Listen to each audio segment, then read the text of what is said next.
দেৰগাঁৱত স্বামীৰ হাতত পত্নীৰ মৃত্যুক লৈ উত্তেজনা। দীপিকা ফুকন নামৰ মহিলাগৰাকীৰ হত্যাক লৈ উত্তপ্ত পৰিস্থিতি। বুঢ়াগাঁওস্থিত স্বামীগৃহ চৌহদৰ মৃতদেহ সৎকাৰৰ চেষ্টা। দীপিকাৰ পৰিয়ালক মৃতদেহ সৎকাৰত বাধা আৰক্ষী। মৃতদেহ লৈ পথৰ ওপৰত অৱস্থান দীপিকাৰ পৰিয়ালৰ। স্বামী ৰিংকু ফুকনৰ দাৰ ঘাপত বুধবাৰে নিশা প্ৰাণ গৈছিল দীপিকা ফুকনৰ। মৃতদেহ মৰণোত্তৰ পৰীক্ষা কৰি বুঢ়াগাঁৱলৈ অনাৰ পাছতে উত্তেজনাই বিৰাজ কৰে।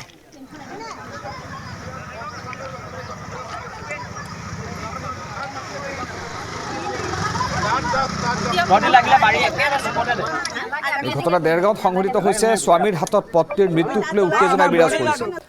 দীপিকা ফুকন নামৰ মহিলাগৰাকীৰ হত্যাক লৈ সৃষ্টি হয় উত্তপ্ত পৰিস্থিতিৰ।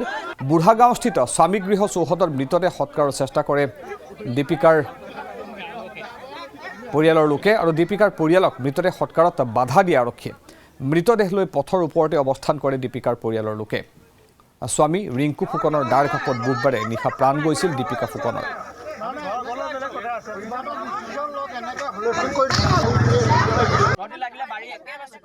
খালি মোৰ বাইক তহঁতৰ বাইক জ্বলাব বিচাৰিছোঁ, তহঁতৰ বাইক মোক বাইক জ্বলাব দে, মোক তহঁতৰ পৰা একো নালাগে।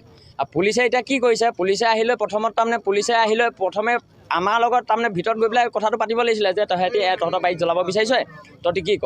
পুলিচে তেহেঁতক সেইবোৰ সোধপোছ কৰা নাই। পুলিচে প্ৰথমত আমাক এনেকৈ হাত দি পেলাই ৰখাই থৈ দিছে, ৰ'ব বোলে চোতালত জ্বলাব দিয়া নহ'ব বোলে।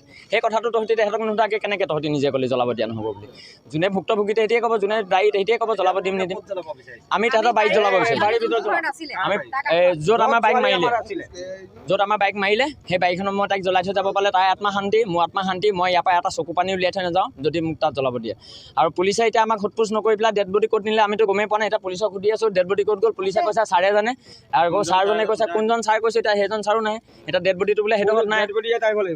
এতিয়া কিন্তু মই আৰু এটা কথা কৈছোঁ, মই ডেড বডিটো পুলিচকো সমঝাই দিয়া নাই, গাঁৱৰ মানুহকো সমঝাই দিয়া নাই। বিশেষ আমি এটাই বিচাৰোঁ চোতালত দিয়াৰ, আমি ভাবিছিলে চোতালত দিম, কিন্তু বহুতে কোৱা ক্ষেত্ৰত যে চোতালত দিব নোৱাৰে। কিন্তু বাৰীত দিয়াটো ৰুল আছে না, আমাৰ বাৰীৰ এক চাইডত দিব লাগে। ইহঁতে এটা হয় চুকত ক'ৰবাত দিব বিচাৰে, কেনেকৈ তাৰমানে নাম চিট নাইকিয়া হৈ যাব ভৱিষ্যতলৈ। আমি মানে কাষত তাই যোনটো ঘৰত বাস কৰি আছিলে তাৰ কাষত দি থকা এডোখৰ জেগা আমি জ্বলাম আৰু আমি শান্তি মনে গুচি আমাৰো একো হুলস্থুলীয়া আমাক ৰখাই থৈছে। আমি ৰাতিপুৱা 4:30 পৰা ইয়াত এনেকেই ৰখি আছো, 4:30 পৰা ৰাতিপুৱা। ইহঁতে 2:30 পৰা ৰখি আছে।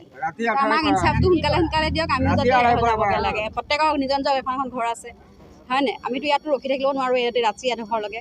আমাক অতি সোনকালে আমাক জ্বলাব দিয়ক, আমি তেতিয়া আমি গুচি যাম। ডেড বডিও আমি বিচাৰি পোৱা নাই, আমাৰ ডেড বডি আমাৰ চকুৰ আগত ৰাখক। আমি কাকো সমজাই দিয়া নাই। ভাইটি চহী কৰি আনিছে, তাৰ জিমাত আছে, কিন্তু আমাৰ ওচৰত নাই। সুধোঁতে আমাক কোনো উত্তৰো দিয়া নাই, ক'ত আছে কি কথা। আমাৰ